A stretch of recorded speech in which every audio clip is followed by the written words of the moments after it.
This is not brought to you by Bigger. I'm literally about to have a bigger soda, so I don't have it often, but yeah, this is not a paid endorsement, but it's just reality. Anyway, so I came home about to send an email. Should I send it earlier? I didn't, because I thought that it just wasn't time. I just had a hunch. Come home, the news about the DTIs, deposit-taking institutions, and the suspended dividends for 2020 surfaced.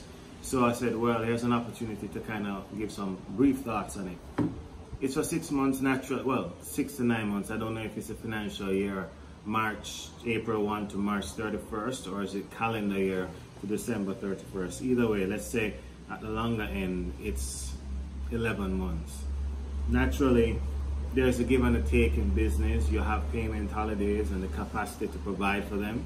On the other hand, you'll have this dividend suspension, which therefore will result in a few things that people may be overlooking. One, the whole matter of lack of run on foreign exchange, because as you will know, NCB is 53-54+% owned by technically a foreign entity, so chances are that's US dollars leaving the country. Scotia Group 77% by a foreign entity, chances are that's US dollars leaving the country, and the list goes on. Sagicor, same thing, 49% overseas entity. It may help to preserve foreign exchange, though I didn't see that in the BOJ release, but I'm just extrapolating right now. Long story short, I think these things happen in the midst of something as unique as the pandemic we're facing. Is it reason to panic? No. I don't really think there are many things that give cause or should justify panic. The truth is, if the pandemic itself hasn't caused panic, I don't really see why this should cause panic. It may cause speculators to leave the market, but then if somebody's going to leave the market over 11 months, then really and truly that's not investing, that's speculating. So all in all, I think we could see some downward movement on Monday and up and down, and then obviously some persons will come out and others come in.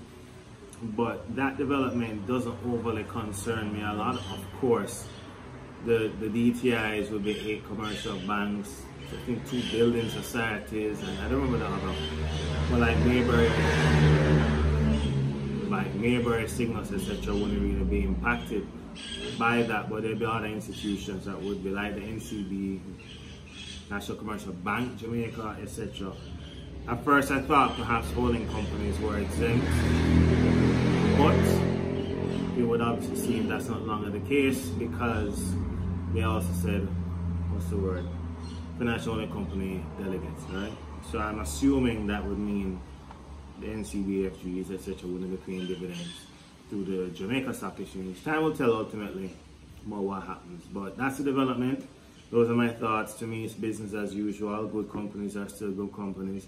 The banks will be a bit more liquid, which could all go well. You never know. It's funny how these things work. There's more cash in hand to do something, right? So you never know. Let's see what the extent of the struggles across the region look like. And you never know, there may be buying opportunities that come out of this. Thank you. This is my last video. I'm gone. Bye.